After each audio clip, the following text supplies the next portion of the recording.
When something new comes along, there's a tendency to compare it to something old because analogies can help make the unfamiliar familiar.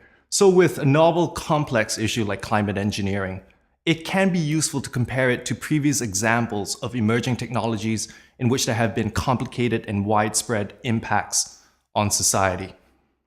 However, we have to keep in mind that making these analogies does have consequences for how we frame, how we explore, and how we govern climate engineering research. So for example, is climate engineering an extension of weather modification, such as accelerating rainfall? Is it an example of a dual-use technology, such as the nuclear issue, in which there have been militaristic uses as well as peaceful uses? Is it an example of an emerging technology like nanotech or carbon capture and storage?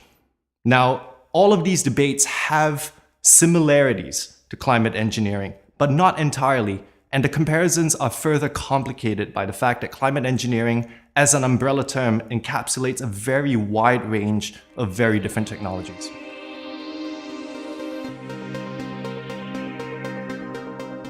Well, there are many lessons to be drawn, but I'll just touch upon two that are related to governance.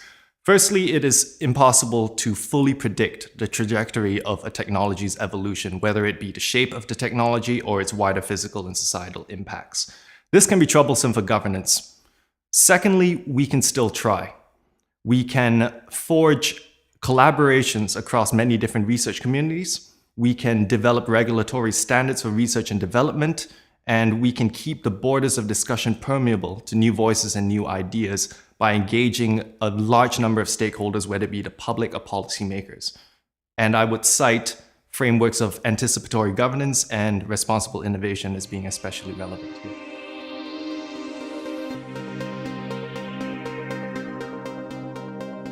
It's important not to see climate engineering as a self-fulfilling prophecy, nor to attach excessive significance to current scenarios of how it may or may not work.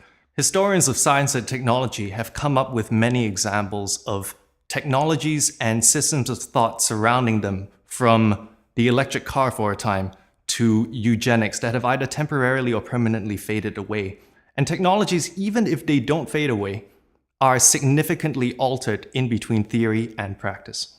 Climate engineering may be no different because at every stage of its development, there may be wider circumstances and unexpected events that will alter how we currently conceive of its potentials and its dangers.